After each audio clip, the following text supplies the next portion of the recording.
Olá, o Perfil Opinião está começando. Neste mês de outubro, comemora-se o nascimento do codificador da doutrina espírita, Allan Kardec, que tem na Bahia uma de suas maiores expressões. Divaldo Franco é reconhecido como um dos maiores médiuns e oradores espíritas da atualidade e o maior divulgador da doutrina espírita no mundo. Seus livros já foram lidos por mais de 12 milhões de pessoas e vendidos em todos os continentes.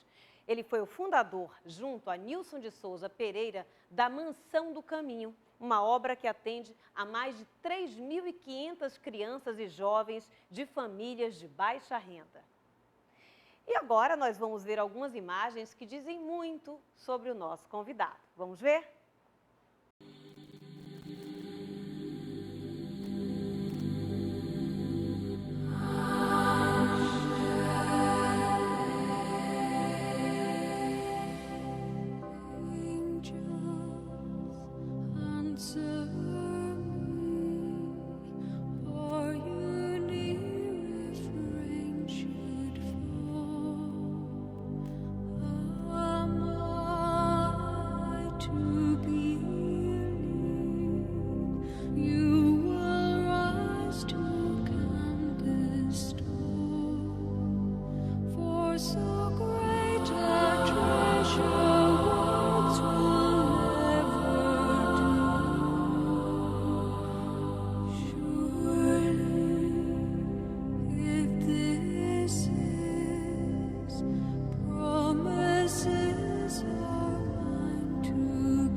E é com muito prazer que hoje nós recebemos aqui Divaldo Franco.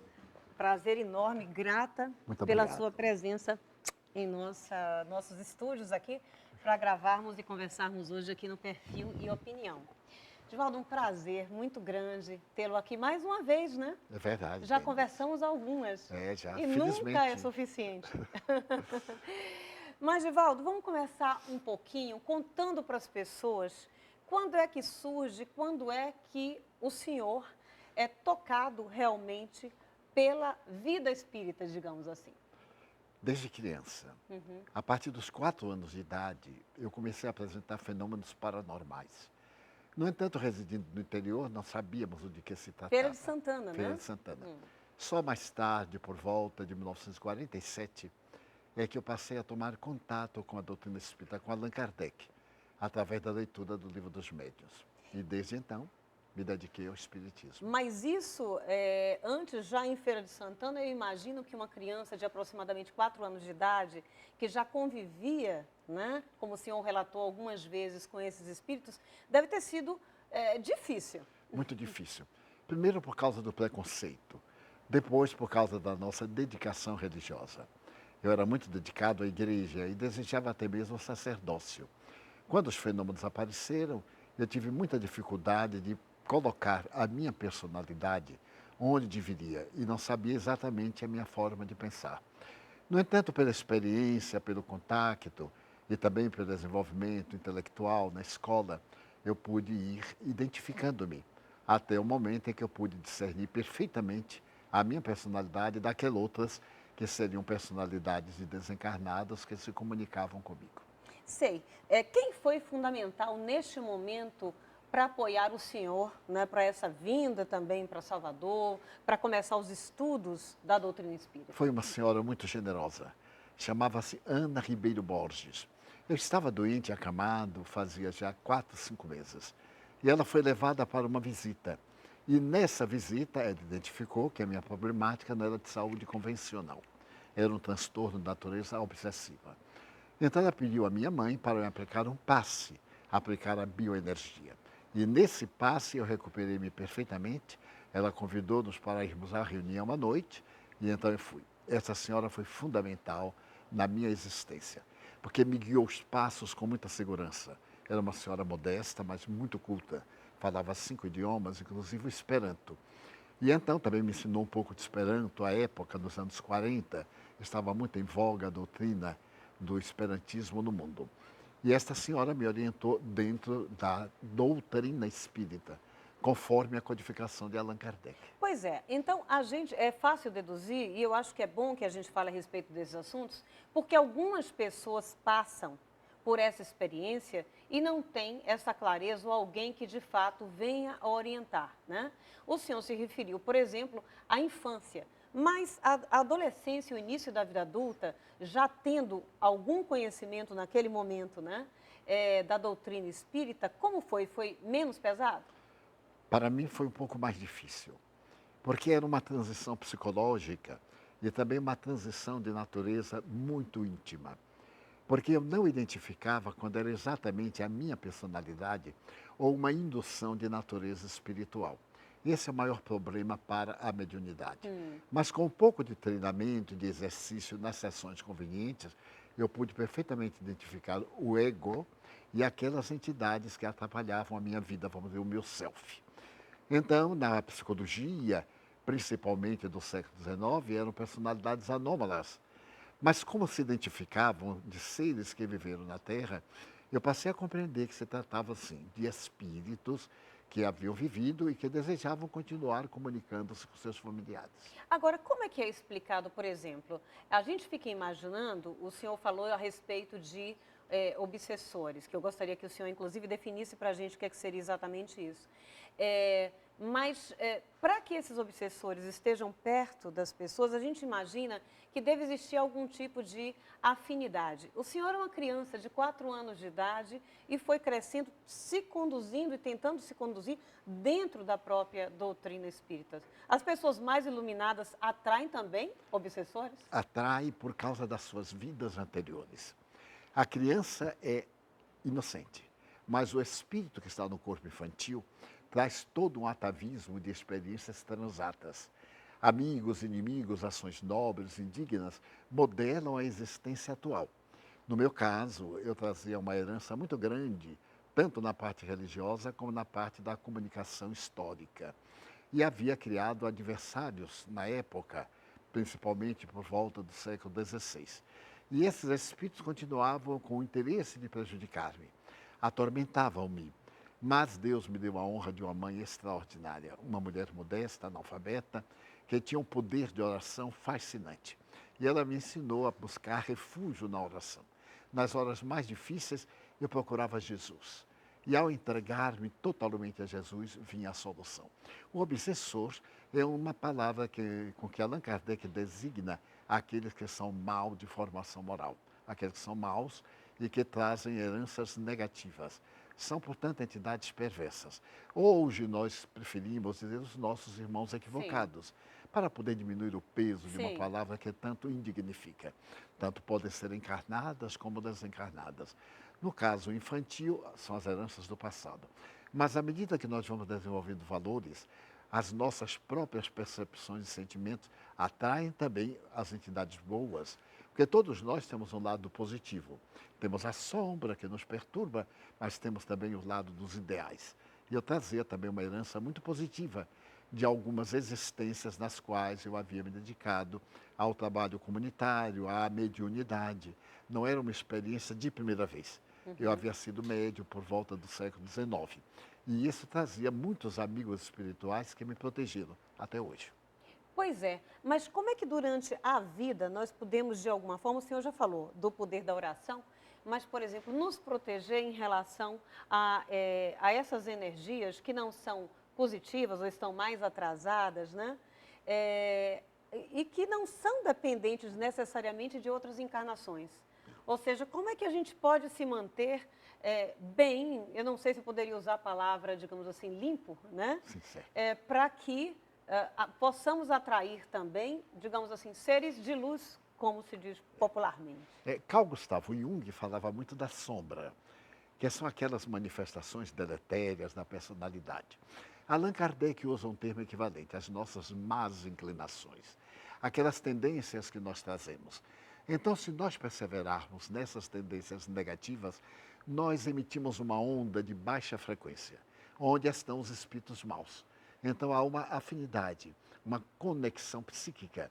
Mas se nós lutarmos para as tendências negativas cederem lugar a ideais de nobreza, ao estudo, ao devotamento ao bem, à prática da caridade, nós mudamos de faixa vibratória. E então esses espíritos não encontram campo para nos perturbar. Pois é, a vida do senhor é tão fascinante que ela gerou um livro que é um best-seller, né? E a gente vai ver logo depois, aí durante o programa também, que um filme sobre a sua vida será lançado nacionalmente, mundialmente, né? Que o senhor é conhecido em todos os continentes. Mas a gente tem um depoimento agora que a gente gostaria que o senhor visse com a gente. Vamos ver? Ok? Quando eu procurei, há uns anos atrás, para escrever a biografia, a minha ideia já era fazer um trabalho jornalístico que eu apresentasse não só que eu apresentasse ao público que não o conhecia, não só ao público espírita, que já tinha contato com a Mansão do Caminho e com a obra social que ele mantém. O que eu descobri me surpreendeu de uma maneira extraordinária, porque eu encontrei ali um homem que, além de dedicado, determinado, corajoso, é extremamente engraçado, agradável e que mudou a minha existência para sempre. Eu espero tê-lo como amigo por toda a eternidade. Pois é, essa entrevista da jornalista Ana Landi, né?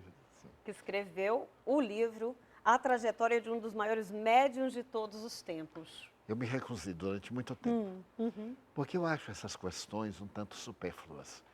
Mas ela insistiu durante 2 anos, até que, por fim, ela se utilizou do nosso presidente e eu resolvi aquecer e dar as entrevistas.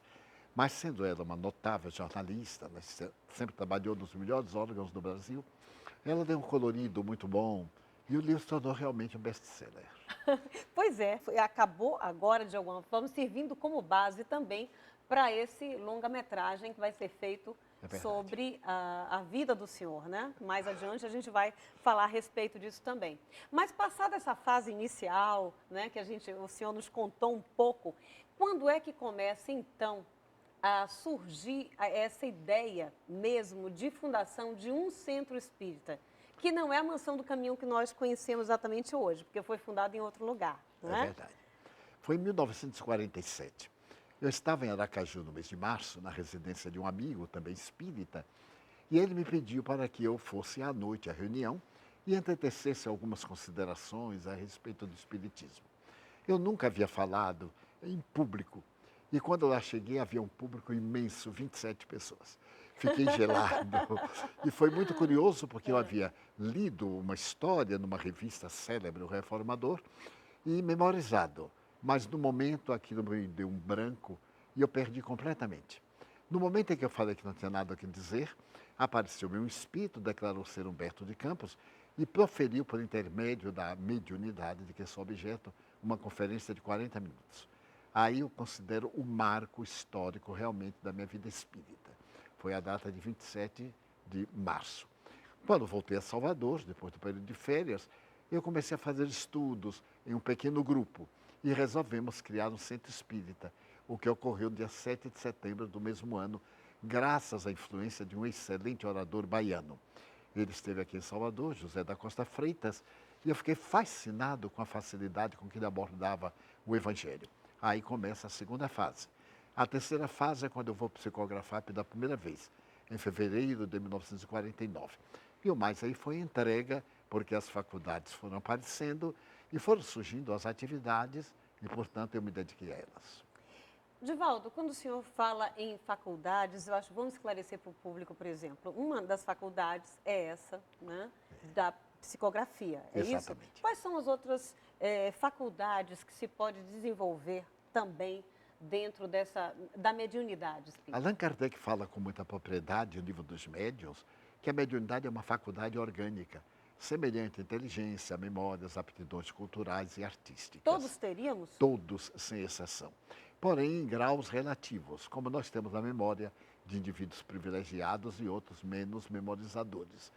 E à medida que nós vamos desenvolvendo uma faculdade, que normalmente é a psicografia ou a psicofonia, a incorporação, a escrita, outras vão aparecendo como acessórios.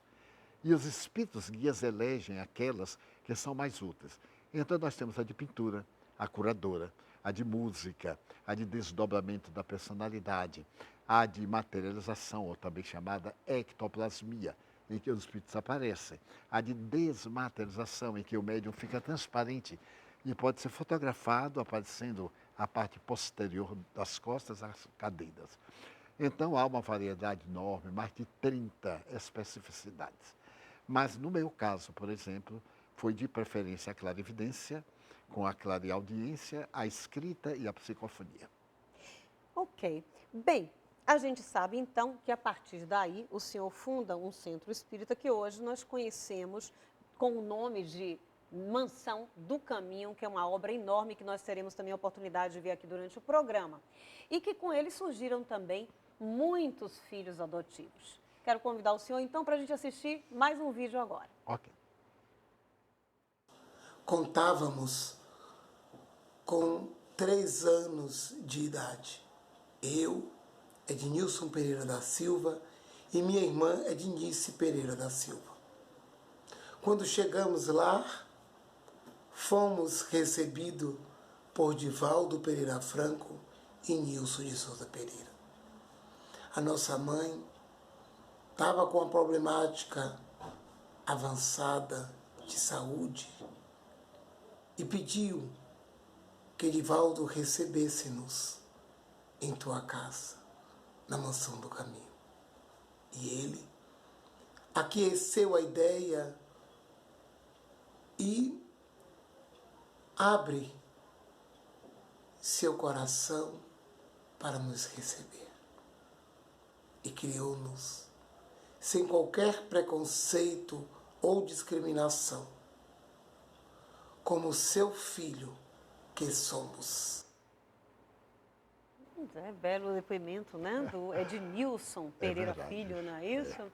Então, fala um pouquinho a respeito disso, né? Desses filhos adotivos todos que o senhor, ao longo desses 91 anos de vida, foi adotando e trazendo para o coração do senhor. A mais bela emoção da minha vida foi quando chegamos à Mansão do Caminho, um edifício de 3 pisos, e ainda não tínhamos criança. E encontramos um movimento à porta, é que haviam deixado uma criança na lata do lixo. E quando eu cheguei, estava um policial que encontrou a criança e a diretora com a criança nos braços. Era uma criança afrodescendente. Mas a minha emoção foi tão grande.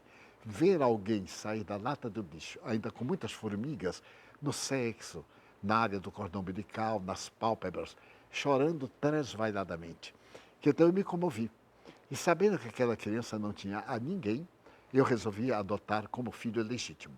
Corri ao cartório e então disse que era meu filho, cometendo naturalmente um equívoco, que na época era um equívoco grave. Hoje as leis são mais benéficas, porque são gestos de humanitarismo. E eu adotei como sendo filho biológico.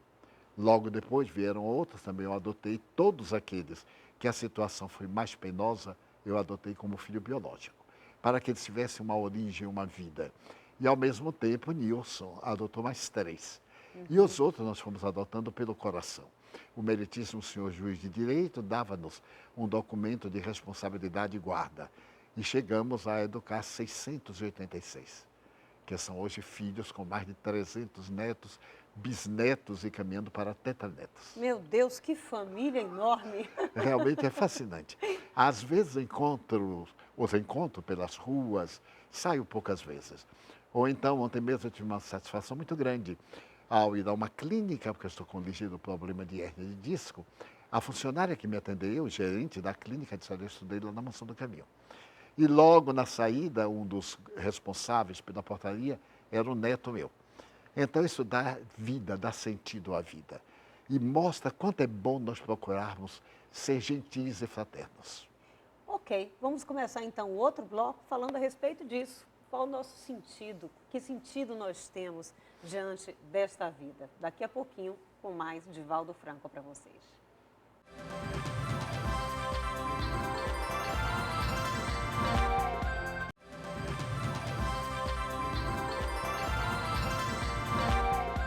E terminamos o programa falando a respeito de uma questão muito interessante, Divaldo, que é a questão do sentido da vida. Hoje a gente tem um desenvolvimento, né, tecnológico enorme, A gente tem também bens que são distribuídos para a população, guardadas todas as diferenças sociais que nós temos, mas com muito mais facilidade do que já foi muito mais no passado. Enfim, nós suprimos as nossas necessidades de alguma forma com mais facilidade. E ainda assim, as pessoas caem num vazio existencial muito grande. Qual o sentido da vida? Perguntaram a Freud qual seria o sentido da vida. E o pai da psicanálise disse que era uma insatisfação da libido. Esse sentido da vida foi contestado por Viktor Frankl, também um notável pai de uma moderna técnica terapêutica. E Viktor Frankl estabeleceu que o sentido da vida é algo que satisfaz ao indivíduo. Existem aqueles objetivos superiores e aqueles objetivos inferiores. Os inferiores são os automatismos da vida orgânica, o prazer de alimentar-se, o prazer de viajar, a satisfação de possuir alguma coisa. Os superiores são os ideais. O indivíduo que não tem um ideal, que tem uma vida sem este objetivo, é o indivíduo que vegeta. E, posteriormente, Milton Erickson estabeleceu como sentido da vida a pessoa dedicar-se com afinco a algo que lhe proporcione um prazer de natureza transpessoal. A mim me fascina a palavra transpessoal, porque os nossos prazeres são muito do sentido físico. E o transpessoal é aquele que vai além das nossas necessidades orgânicas. Quando o indivíduo não sente esse ideal, ele se frustra e procura muitas vezes a derivação através do sexo, da droga, do álcool, do tabaco ou de outros prazeres, o jogo, etc. E afunda na depressão, porque aquele prazer sensorial passa e quando ele vai enfrentar-se a si mesmo, não tem estrutura. Vem este vazio, ele entra em depressão e cai no suicídio. Pois é, que é um dos combates do senhor. Exatamente. Né? É uma das coisas que o senhor vem trabalhando e divulgando e falando, mesmo porque é uma questão que afeta muitas pessoas em todo o mundo. Né? O senhor mesmo passou por esse problema logo no início da vida adulta, etc. Eu também já passei. Graças a Deus conseguimos nos curar e superar para sempre, mas para isso precisamos encontrar de fato um sentido para a nossa vida. Né? É verdade. Quando o senhor fala, por exemplo, bem, as pessoas que não têm essas aspirações mais, digamos, superiores ou elevadas, né, elas acabam inevitavelmente satisfeitas todas as necessidades, caindo neste vazio, e que muitas vezes pode levar, inclusive, até a morte. Mas quem não tem isso naturalmente, como é que pode desenvolver? Amando. Curiosamente, Viktor Frankl tem uma frase notável. Ele diz que quando a gente ama e se dedica ao amor da pessoa, esse ato em si preenche o vazio existencial. Proporcionar a felicidade à pessoa que nós não tivemos. Então, esse ato de doar-se faz a pessoa anelar por viver e trabalhar para poder distender esse ato de afetividade com as demais criaturas. Nós vemos hoje isso derivado para os animais. Estamos vivendo um período grandioso da humanidade, que é exatamente começar essa afetividade nos animais e descobrir que na escala zoológica eles estão muito próximos de nós. Antes, há 40 anos, eram desdenhados, maltratados, era algo incômodo na sociedade. Agora são verdadeiros parceiros, não só na terapia de muitas necessidades e de muitas problemáticas de saúde, mas também da afetividade. Preenche os vazios. E as pessoas passamos a ver nos animais aquilo que gostariam de encontrar nas criaturas humanas. Nós vemos até uma canção de Roberto Carlos, quando ele fala mais ou menos sobre isso. Mas quando nós passamos a amar também o ser humano, mesmo que não correspondido, nós nos preenchemos. Desde que não procuremos esperar que somente preenchido pela resposta é que vale o nosso amor. O senhor está falando de uma coisa muito importante, eu concordo, claro, com o senhor dessa derivação assim, para o mundo animal, que é também bastante válida, né? Entretanto, os animais acabam fazendo ou aquilo que a gente quer, ou ficando na dele sem incomodar. Quando o senhor diz colocar esse amor em outros seres humanos, a gente está lidando com uma relação onde o outro também tem, digamos assim, um ego. Né? Exatamente. E aí começam os embates e o conhecimento e o relacionamento entre essas pessoas. Como lidar, então, com pessoas difíceis e ainda assim amar? Se nós amarmos, não devemos impor a nossa forma de ser nem de ver. Amar a pessoa in totum, conforme a pessoa é. Mesmo que discrepemos da sua maneira de viver, a pessoa é assim. e nós a amamos com esses valores, lentamente nós vamos conquistando a ternura da pessoa e vamos modificando sem nos darmos conta. Mas se nós formos amar com melindres, tendo reações a cada instante de falência ou de frustração, não é amor, é desejo. E esse desejo, quando não atendido, ele se transforma em animosidade, em antipatia. Então vamos colocar aqui uma questão teológica, mas não necessariamente religiosa. É o amor que Jesus pregou por nós, a solidariedade humana. Mahoma, quando ele ofereceu o seu amor à humanidade, Zoroastro, Krishna, qualquer um desses grandes seres da humanidade. Para mim, Jesus foi o maior de todos esses seres, porque ele se deu, ele nos ensinou a entender o outro, e muitas vezes de uma maneira que o levou ao sacrifício. Mas um sacrifício agradável, uma morte dolorosa que ele soube levar adiante com muita satisfação. E de tal forma que disse a Judas, vai e faz o que tu deves fazer. Apressa, porque eu tenho pressa de amar esta gente. E ademais, em 2000 anos, até hoje, continua nos amando. Certamente. Bem, a gente vai continuar falando a respeito disso, mas antes eu quero mostrar um depoimento que nós tivemos, talvez de alguém que representa, dentro do filme que vai ser feito sobre a vida do senhor, aquilo que a gente conhece como o amor mais incondicional da Terra, que é o amor de mãe. Vamos ver. Eu conheci Divaldo através dos vídeos dele da internet. Um vídeo onde ele fala sobre amar, ele sempre fala isso, mas esse vídeo em particular eu sempre vejo quando eu não estou bem, quando eu quero dar alento a algum amigo meu, eu mando esse vídeo, eu recebi de um amigo e eu espalho esse amor que ele traz para a gente. E no início eu nunca imaginei que algum dia eu poderia conhecê-lo. E eu tive o prazer de fazer a sua mãe, Divaldo, nesse filme que vai ser lançado em breve, eu espero, que é de uma história linda, porque é a história de sua vida, é a história de um homem que tem uma missão e um dom tão bonito e que tem uma obra concreta que muda o mundo, que muda a vida das pessoas. E eu tenho uma grande admiração por você, um grande orgulho e é uma honra fazer sua mãe. A Laila Garran, né? Fantástico. Pois é. Mas esse amor, na verdade, ele se expressa nas nossas ações, né? Porque não adianta a gente falar de apenas um sentimento, de uma energia amorosa, sem colocar de fato em prática, né? E voltando a esse assunto deste amor, a vida do senhor se confunde com o seu próprio trabalho, com sua própria obra, principalmente dentro de como a gente aprendeu a conhecer a Mansão do Caminho. E a Mansão do Caminho hoje é muito vasta, ela atende mais de 3.500 crianças e jovens, digamos assim, mas muito mais do que isso. Não é? Gostaria que o senhor nos falasse um pouco, então, a respeito dessa obra que é a sua assinatura na vida. Eu compreendi que a minha vida só teria sentido se eu a tornasse útil a outrem. Eu nasci no lar pobre, tinha muitas aspirações e consegui concluí-las. Mas, através da Mansão do Caminho, olhar uma criança que tem sede de viver foi para mim uma base essencial. E depois da obra montada, eu descobri algo muito significativo para o amor. As pessoas desamadas, os chamados, eu chamo os invisíveis. O servo doméstico, a pessoa da rua, aquele que trabalha conosco e nós fazemos questão de não ver. Então eu procurei encontrar essas pessoas invisíveis que me preenchem profundamente, porque são pessoas que necessitam de ter uma oportunidade. E graças a Deus, neste momento, estamos cuidando dessas pessoas graças ao auxílio também de um amigo muito querido, que abandonou seu país, a sua pátria, para vir nos ajudar com crianças autistas, com crianças hiperativas.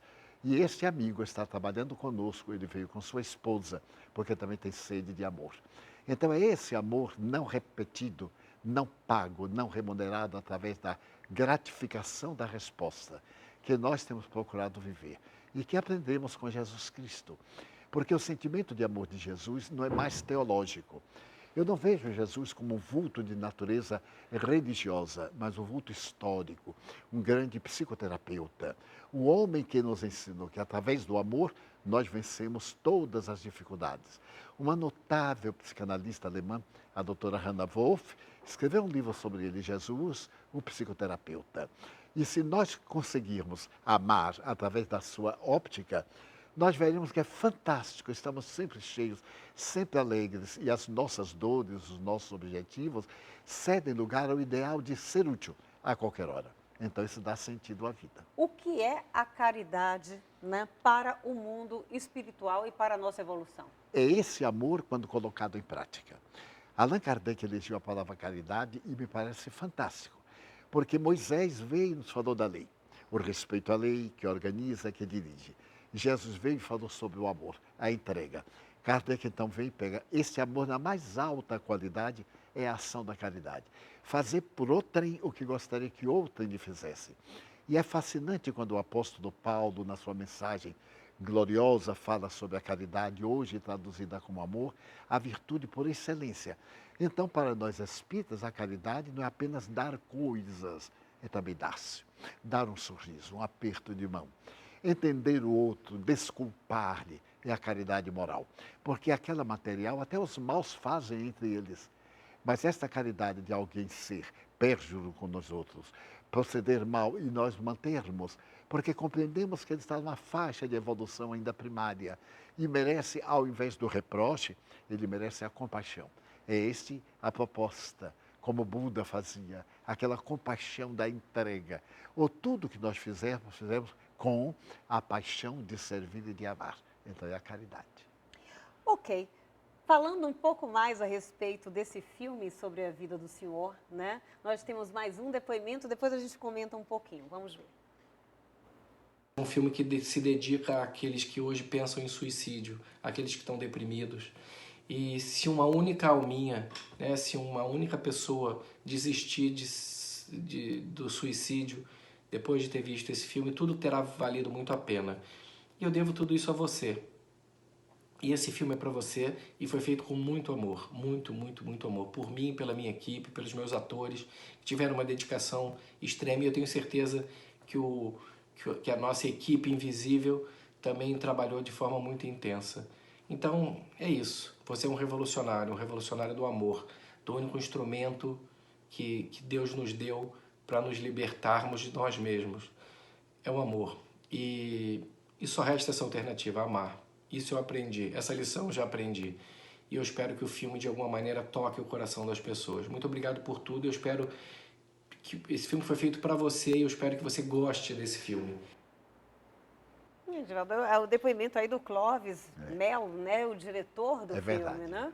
É verdade. Como é que você está esperando esse filme, assim? Como é que você está sentindo essa Primeiro eu fiquei questão de muito fazer? surpreso deles, porque eu considero a minha vida lealmente destituída de qualquer destaque. Eu acho tão natural o pouco que me ocorre fazer e vejo tanta gente, porque a nossa casa é uma instituição de amor.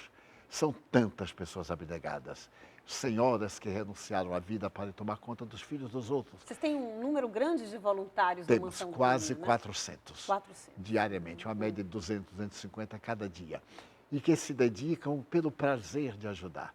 Então isso me comove, mas também trazem seus problemas, suas angústias, suas dores, porque não podemos dissociar o indivíduo de si mesmo, mas que estão lutando para tornar o mundo melhor. Eu sou muito otimista, eu creio no mundo melhor, porque eu tenho visto lições notáveis do amor da criatura humana. Lições modestas, um abraço, um aperto de mão na rua, ceder lugar numa fila. Ainda hoje eu estava vendo uma fotografia de uma jovem que, vendo uma fila muito grande, chegou uma senhora de idade e pagou. Disse, olha aqui, tome o bilhete, pegue o metrô. Lá em São Paulo, ela ficou aturdida.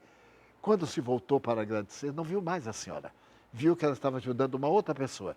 Então, que sentido notável desta vida. Então, é isso que me comove. E que todos nós podemos fazer. Não estarmos de ponta de lança, não estarmos armados, estarmos amando. É a resposta da vida. Bem, a gente falou aqui de um livro que foi feito sobre a vida do senhor. Falamos também de um filme a ser lançado sobre a sua vida, né? O senhor fala muito a respeito de autores e de grandes psicólogos, psiquiatras, ou seja, pessoas que pensam sobre o autoconhecimento, né? Como é que a gente pode fazer essa diferenciação exatamente entre o nosso espírito e o nosso ego e a importância disso? Através da reflexão. Porque o nosso ego são as nossas experiências atuais. O self, que é o arquétipo junguiano, é aquilo que nós somos.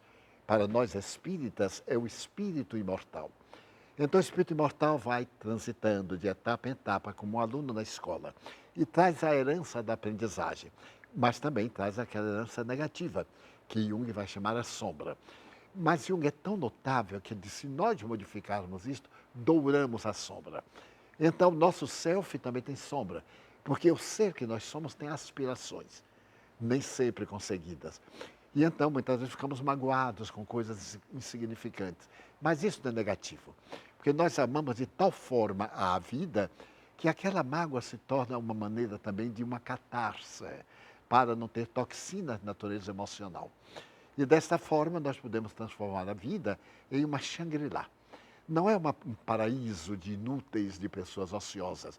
É um paraíso de pessoas dinâmicas, sonhadoras, trabalhadoras, que nos ajudamos umas às outras, cuja felicidade de alguém é minha felicidade. É esse ângulo que a mim me parece mais difícil. Fazer que nós entendamos que fazer o bem é bom para quem faz o bem. E nem sempre para quem o recebe. E aí eu me lembro do apóstolo Paulo. Oh, meu Deus, ajuda-me a que a caridade não se esfrie no meu coração. Porque ele recebeu tanta resposta negativa que, apesar do seu sentimento nobre, foi ficando meio desanimado. Mas é nessa fase do desânimo que vem a oração. E então nós nos levantamos do poço. Porque sempre se pensa que orar é pedir a Deus coisas, é uma atitude mística, piegas. Pelo contrário, é uma atitude terapêutica. Falar ao ego profundo, falar a esse ser inicial. Seja Deus, natureza, dê-se-lhe o nome que se lhe dê. Então, é uma causa primária de todas as coisas, uma inteligência, como disseram os espíritos Allan Kardec. Então, se nós conseguirmos pensar em termos de universo organizado e que nós somos um membro desse universo e que a harmonia vai depender de cada um de nós, então tudo se torna muito fácil. Divaldo, a gente vai fazer então mais um intervalo e a gente volta conversando sobre um tema que também tem a ver com o que nós estávamos falando, encontrar esse equilíbrio, encontrar a cura e a saúde para si mesmo e, logicamente, a alegria em si. Então, daqui a pouquinho a gente volta.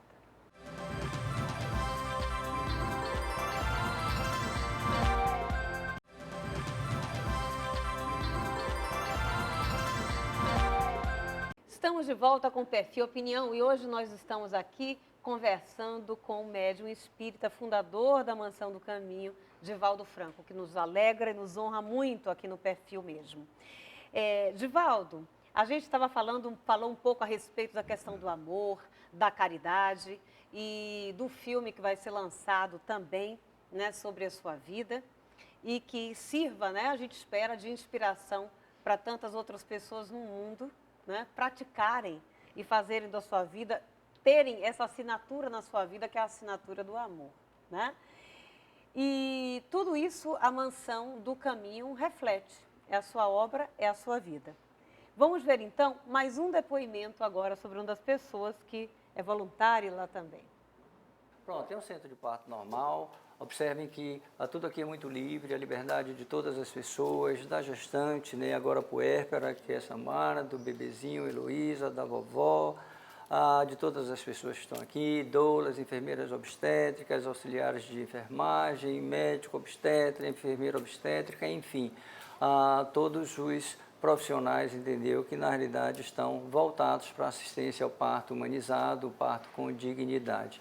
E aqui esse espaço, entendeu, é muito livre, é uma área de convivência, no sentido de que há uma liberdade plena das pessoas parirem no quarto PPP, estarem aqui, passearem, fazerem refeição. Se quer fazer refeição no quarto, faz. Se quer fazer refeição aqui, faz, junto da equipe. Ou seja, não há nenhuma restrição, porque o modelo é um modelo diferente do modelo hospitalar, entendeu, que tem uma série de controles. Aqui o controle na realidade é feito de coração a coração, tudo é feito como o Divaldo Franco, entendeu, preconiza, que é um momento de parto e nascimento com dignidade, tudo feito com muito amor. Então, um chorinho de bebê, entendeu? Para mostrar o nascimento, que é momento sagrado. Exatamente, mais um trabalho, né, que aliás serve de referência para muitos lugares no Brasil e também no mundo, né, que É esta, verdade. eu não vou chamar de maternidade porque tem um outro nome, É. né? Então, essa casa de parto natural é a única mesmo assim dedicada ao É parto verdade. natural em Salvador, né? Nós mantemos uma ambulância para alguma emergência, logo transferimos a parturiente para o parto cirúrgico, uma exigência maior hospitalar. E o atendimento é bem grande também, Bem Divaldo? grande. Nós já tivemos mais de 4.000 partos, todos com êxito. É uma verdadeira bênção e absolutamente gratuito. Fazemos questão de ser tudo absolutamente gratuito. Mesmo que a pessoa queira remunerar, não aceitamos. Se quer colaborar na obra do bem, é outra coisa. É exatamente o que eu ia perguntar para o senhor, né? Como é que se tem mantido, digamos assim, a Mansão do Caminho, que hoje está numa área de mais de 82 mil metros quadrados, ou seja, que tem várias edificações e que se distribui dentre as suas, digamos assim, missões dentro do lado educacional, social, atendimento também de pessoas mais velhas que não têm para onde ir, crianças, né, como a gente viu, jovens, adultos, essa maternidade, tudo isso foi nascendo de acordo com a necessidade, principalmente da área em que estava Exatamente. situado? Foi nascendo à medida que apareciam as necessidades. No início era um orfanato tradicional, mas foi superado pela psicopedagogia. Nós adquirimos uma área grande, somos pioneiros dos lares substitutos na América do Sul e logo depois vimos também que as crianças ficavam muito protegidas e quando saíam encontravam um mundo hostil. Então nós fizemos uma comunidade aberta. Passam o dia todo na instituição, à noite vão para casa apenas para dormir. A grande maioria leva também o lanche da noite. Pão, manteiga, leite, café, açúcar, porque passa por 4 refeições durante o dia. Então, o nosso trabalho, o objetivo é dignificar a pessoa. Porque nós necessitamos de fazer que as pessoas entendam que o trabalho não é um castigo, é uma benção. E o trabalho é terapêutico. Nós vemos hoje como as obras de assistência social estão cheias de voluntários portadores de depressão e de outras enfermidades com as suas sequelas. E então fizemos uma comunidade para a comunidade. Ela é toda aberta, a comunidade do Pau da Lima, e graças a Deus é vitoriosa, porque nós já atendemos a mais de 110 mil pessoas. Ok, Divaldo, vamos ver então mais um depoimento agora.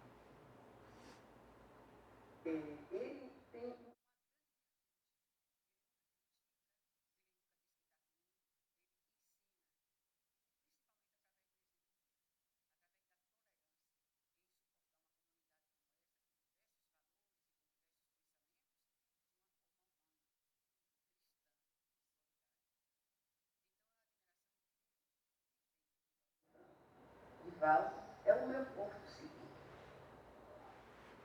A Clésia, né, Cerqueira. É a diretora da creche e também da parte de educação.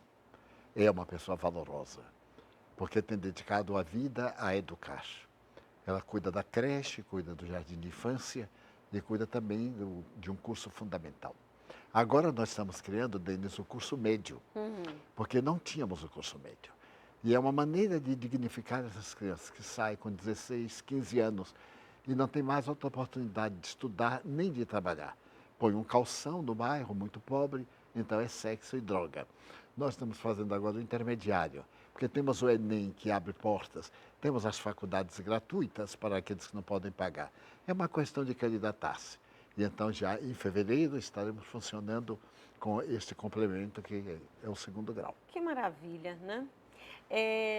A gente falou aqui logo no programa, no primeiro bloco e tal, falou dos números extraordinários dos livros que o senhor escreveu. Eu disse aqui que foram mais de quase 300 livros, mais de 12 milhões de leitores em todos os continentes, em mais de 70 países, em mais de 19 idiomas, né? Traduzidos também. Como o senhor explica esse desejo por esse conhecimento em todos os continentes, né, do nosso planetas, sendo que em muitos deles, em alguns países, as pessoas se declaram, inclusive, descrentes num ser superior. É que é muito curioso o Espiritismo. O Espiritismo é uma ciência, mas uma ciência que tem uma filosofia de vida e tem naturalmente uma ética religiosa. Todos nós temos perguntas, o Espiritismo tem respostas. Por que eu sofro? Qual a razão dos meus problemas? Onde nasci? Por que estou aqui? Qual a razão do meu insucesso? Da minha enfermidade degenerativa? E o Espírito vai mostrar que através da reencarnação, nós somos os construtores da nossa vida e nos dá uma filosofia otimista. Todo o bem que eu faço, estou fazendo para mim mesmo. Mas o meu próximo é a meta. Através dessa meta, que é o meu próximo, eu me torno feliz. Então, ele dá um sentido existencial. E, ao mesmo tempo, me torna uma pessoa com uma fé raciocinada. Então, eu não posso crer que Deus vai me castigar. O Senhor do Universo, de bilhões de galáxias, não vai cuidar de uma pessoa e puni-la. Então, para nós, este ser, entre aspas, é um pensamento dilatado, é uma energia pensante que abarca todo o universo. E nós somos que verbos pensantes. Através da nossa harmonia interior, nós conseguimos contribuir para este mundo que é o reino dos céus. Normalmente as religiões dizem que o reino dos céus é depois da morte. Não, é antes da morte. É o estado de consciência. Porque eu serei amanhã aquilo que sou hoje. Se eu tiver uma vida reta, digna, não é necessário ser santo nem puritano. Basta ser honesto. Basta cumprir com seus deveres. Basta ser útil.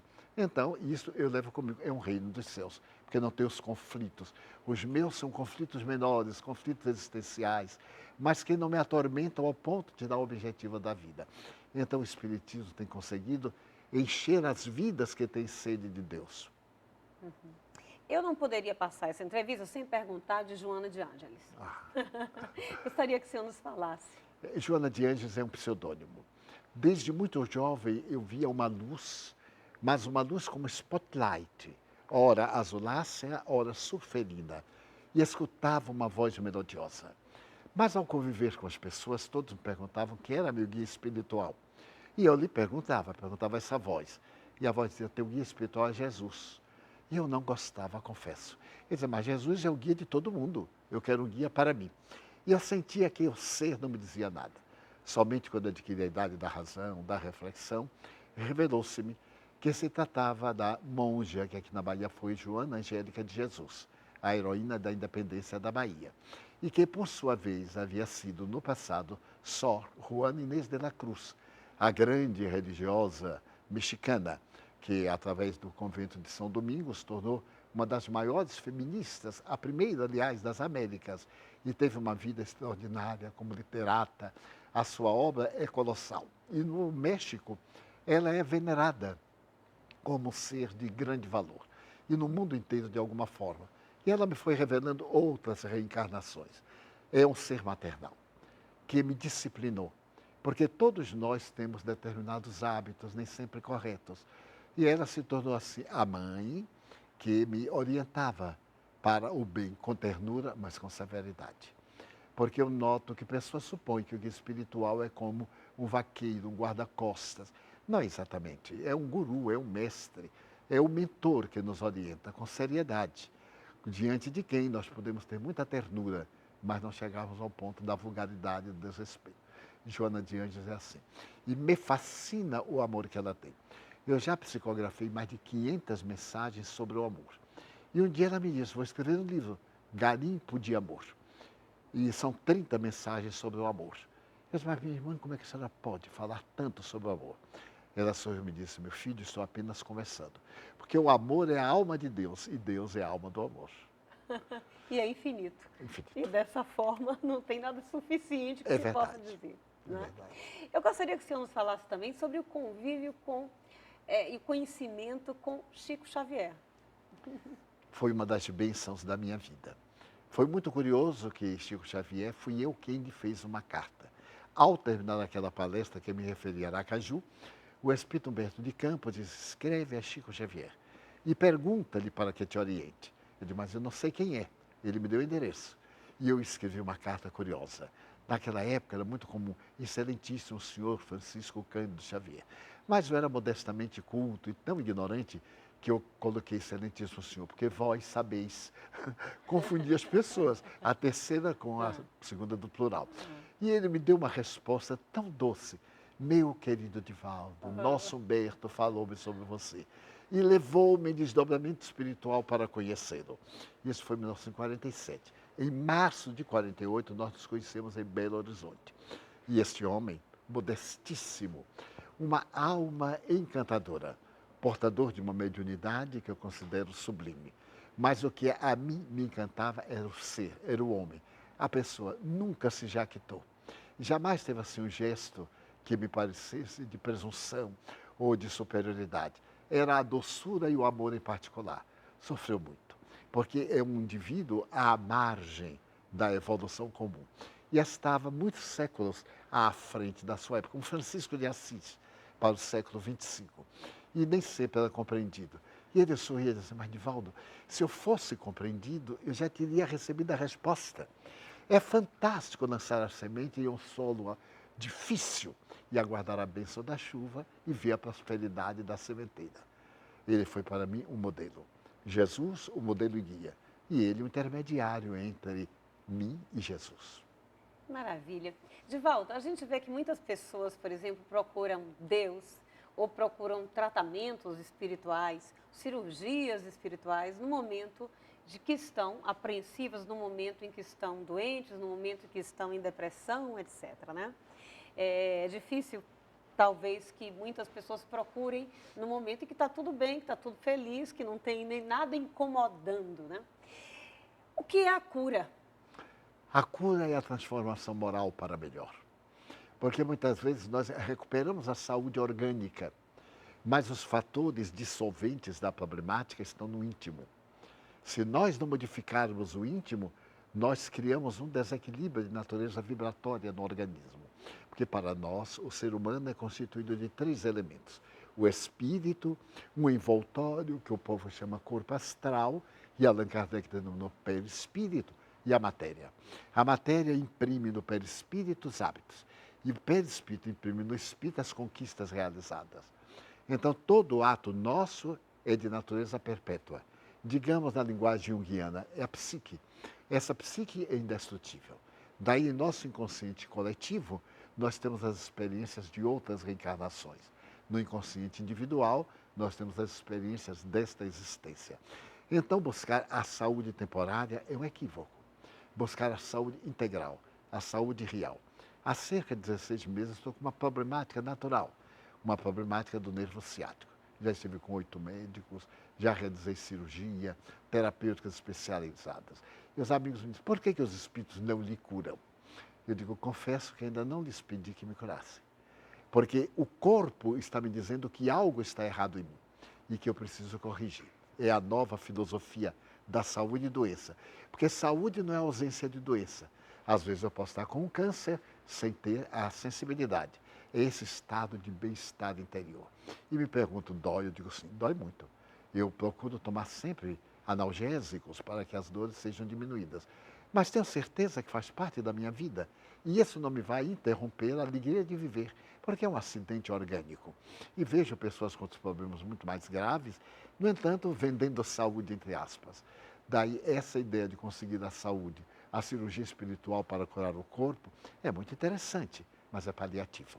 Tem que curar o psiquismo, o ser que somos, a alma. A alma saudável vai gerar o corpo saudável. Bem, eu acho que agora eu só tenho tempo para fazer mais uma pergunta. E minha pergunta é a seguinte, qual é o papel do perdão na nossa saúde, na nossa vida, na nossa autocura? É essencial. O perdão, eu vou utilizar de uma imagem que me impressionou muito. Se nós pegarmos uma violeta e pisarmos na violeta, ela nos perdoa perfumando o pé. Então, o perdão é devolver em bênçãos aquilo que alguém pensa que está nos oferecendo em desgraça. Mas me diz assim, mas eu não consigo perdoar. E faz muito bem. Porque o perdão não tem nada a ver com a memória. A memória é a lembrança, está fixado. Quanta coisa gostaríamos de lembrar e não lembramos. E quantas lembramos e gostaríamos de esquecer. O perdão é não devolver o mal e, na primeira oportunidade, fazer o bem. Lembrar é um fenômeno orgânico. Toda vez que olharmos a pessoa, lembraremos. Até que se torna tão natural que perde o sentido. Então, perdoar é amar em profundidade, a ponto de não retribuir o mal de natureza alguma. E a nós mesmos também. A começar de nós. Porque somente quando nós nos amamos é que podemos entender quanto é difícil ser equilibrado. Se eu não me amo e não me perdoo a mim mesmo, como eu posso perdoar a outrem? Daí o Evangelho de Jesus. Amar a Deus acima de todas as coisas e ao próximo como a si mesmo. Aqui eu inverto auto-amor, alo-amor, amor a Deus. Divaldo, uma maravilha, grata por essa entrevista, né? Espero ter a oportunidade de entrevistá-lo ainda muito mais sobre outros temas também, né? Que interessam a grande parte da população. Grata pela sua existência, pelo trabalho magnífico feito na Mansão do Caminho, toda a sociedade agradece. E que você continue com muitos anos de vida, né? Ainda realizando e imprimindo na vida, na sua obra, a sua vida e o seu ser. Grata por essa entrevista. Gostaria só de dizer algo para os meus telespectadores, os teleouvintes. Seja você quem ama. Se alguém não ama, isso não é importante. Todos nós sempre teremos inimigos, mas é fantástico não ser inimigo de ninguém. Então ame. Não se preocupe se não é amado, porque vale o que você pode amar. Grata pela sua presença aqui. Muito obrigado. Bem, por hoje nós vamos ficando por aqui, já com saudade do Divaldo Franco, que vai voltar mais uma vez, se Deus quiser. E eu vou lembrar para vocês que nós voltamos na próxima semana com mais um convidado para lá, de especial, com assuntos que valem a pena você ficar conhecendo. Eu agradeço imensamente a sua companhia e a semana que vem a gente está por aqui. Beijos e até lá.